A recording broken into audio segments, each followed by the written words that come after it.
Good morning बच्चों। मैं निशा Michael आपकी संस्कृत की अध्यापिका आज आपको कक्षा 5 विषय संस्कृत पाठ 2 एषः एषा सः सा इस पाठ का अभ्यास कार्य कराऊंगी। बच्चों, इस पाठ के भाग 1 में आपने पाठ 2 एषः एषा सः सा इस पाठ के को पढ़ा, उसे समझा और उसके हिंदी अनुवादों को पढ़ा था। इस वीडियो के माध्यम से मैं इस पाठ के अभ्यास कार्य को कराऊंगी। सबसे पहले हम थोड़ा सा पाठ को दोहराएंगे, उसके बाद अभ्यास कार्य शुरू करेंगे। बच्चों, इस पाठ में एषः एषः का अर्थ है यह, और यह पुल्लिंग है। एषा एषा का अर्थ है यह, और यह स्त्रीलिंग है। सः सः का अर्थ है वह, और यह पुल्लिंग है।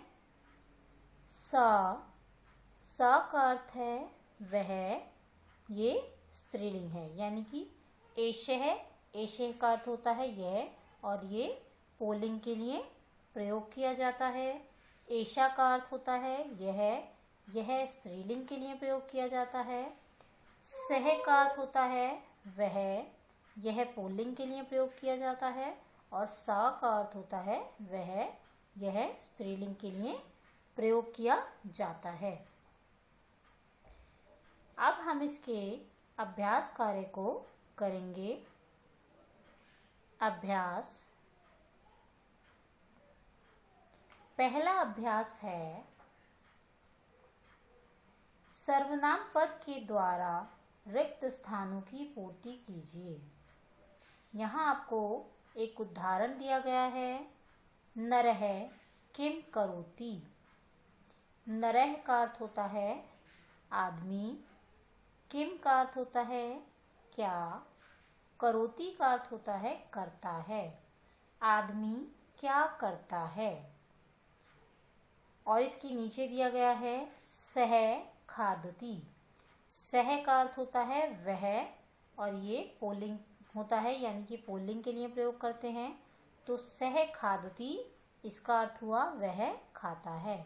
आदमी क्या करता है, वह खाता है। यहाँ पर दूसरे वाक्य में नरः के स्थान पर सः का प्रयोग किया गया, यानी कि सर्वनाम का प्रयोग किया गया है।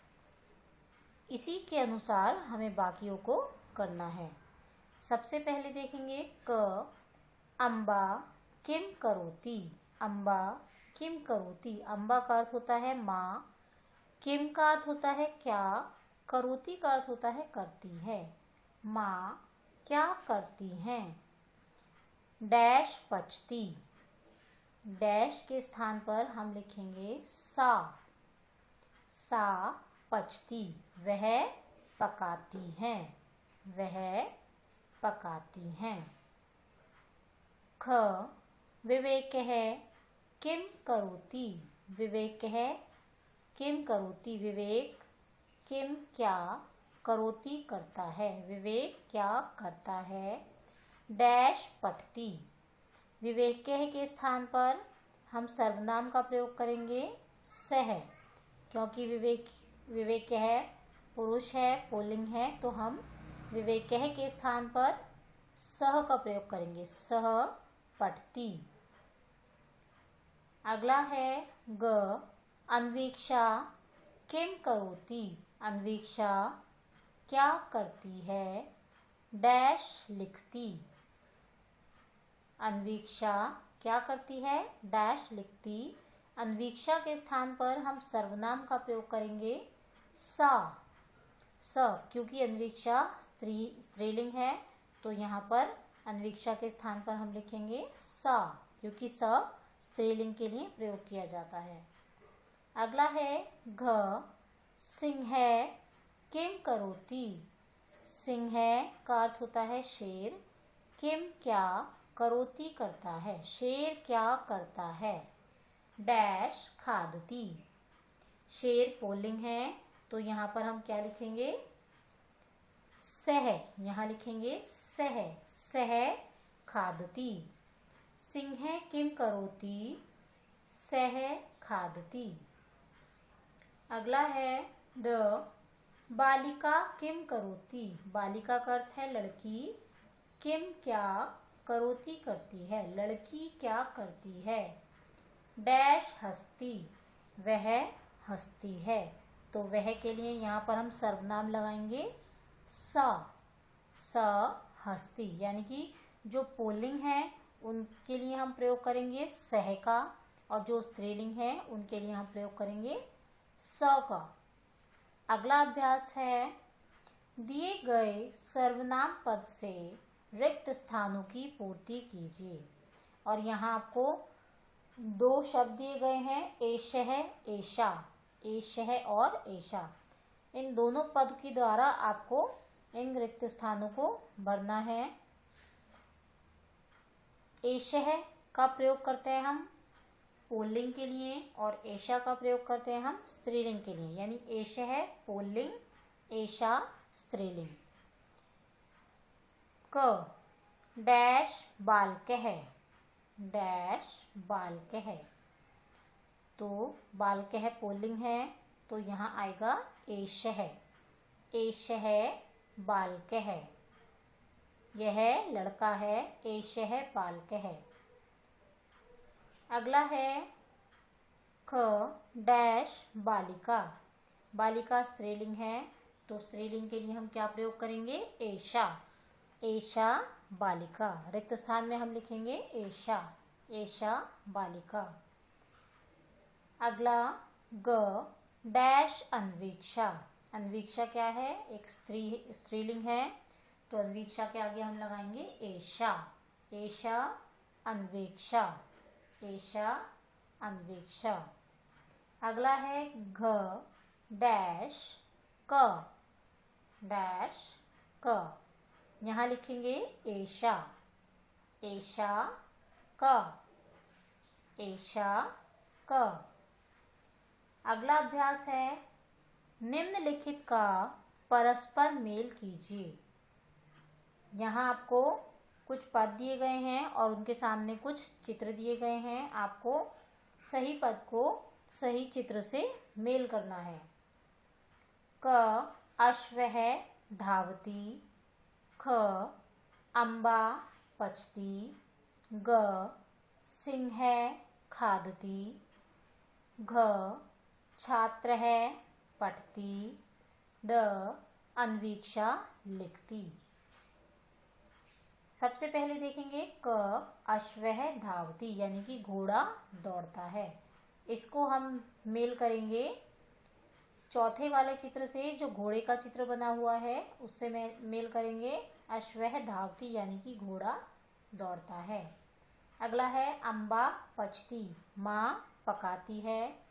इसको हम पहले वाले चित्र से मेल करेंगे, जहाँ पर माँ खाना बना रही है उस चित्र से मेल करेंगे अम्बा पचती, माँ पकाती है।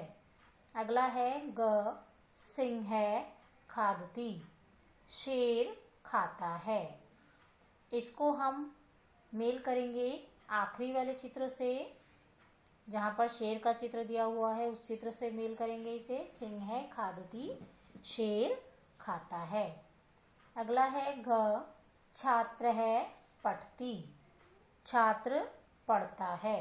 छात्र पठती, छात्र पढ़ता है, तो इसको हम मेल करेंगे दूसरे वाले चित्र से, जहाँ पर एक लड़का है और वो पढ़ रहा है उस चित्र से, यानी कि दूसरे चित्र से इसको मेल करेंगे।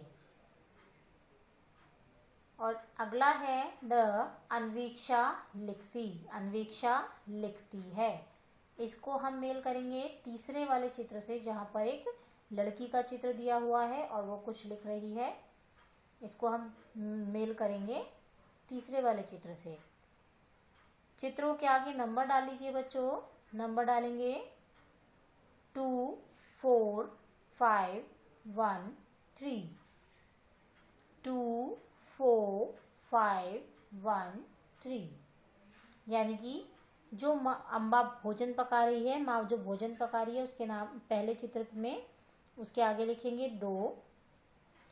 अगले चित्र में जहाँ पर छात्र पढ़ रहा है उसके आगे लिखेंगे 4। अगले चित्र में जहाँ पर लड़की लिख रही है, अन्वीक्षा लिख रही है, उसके आगे लिखेंगे 5। अगले चित्र में जो घोड़े का चित्र है उसके आगे लिखेंगे 1 और आखिरी वाले चित्र के आगे लिखेंगे 3, यानी कि 2 4 5 1 3। अगला अभ्यास देखेंगे।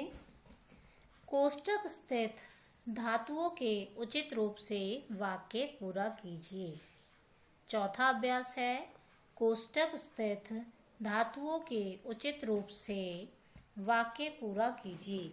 यहाँ आपको कोष्ठक में एक शब्द दिया गया है और उस रूप से, उसके उचित रूप से आपको खाली स्थानों को भरना है, यानी कि वाक्य को पूरा करना है। पहला है क बालकः डैश और उसके सामने लिखा है वध। जब हम इसको फिल करेंगे तो इस वध का उचित रूप जो होगा, सही रूप होगा वदती। बालकः वदती यानी कि लड़का बोलता है। बालकः वदती लड़का बोलता है। ख अम्बा डैश, अम्बा डैश और इसके सामने जो पद दिया गया है वो है पच, तो इस पच का हो जाएगा पचती। अम्बा पचती यानी कि माँ पकाती है। ग अन्वीक्षा डैश और सामने लिखा है लिख, तो अन्वीक्षा लिखती। इस लिख का सही रूप होगा लिखती। अन्वीक्षा लिखती। अगला है घ बालिका नमती, बालिका नमती। नम का नमती हो जाएगा बालिका नमती, यानी कि लड़की नमस्कार करती है। अगला है अश्वः डैश और ब्रैकेट में लिखा है धाव। इस धाव का सही रूप होगा धावती। अश्वः धावती, अश्वः धावती। बालकः वदती, अम्बा पचती, अन्वीक्षा लिखती, बालिका नमती, अश्वः धावती। बच्चों, यहाँ पर इस पाठ का अभ्यास कार्य खत्म होता है। अब मैं आपको गृह कार्य दूंगी। गृह कार्य सभी विद्यार्थी पाठ को याद करेंगे। धन्यवाद।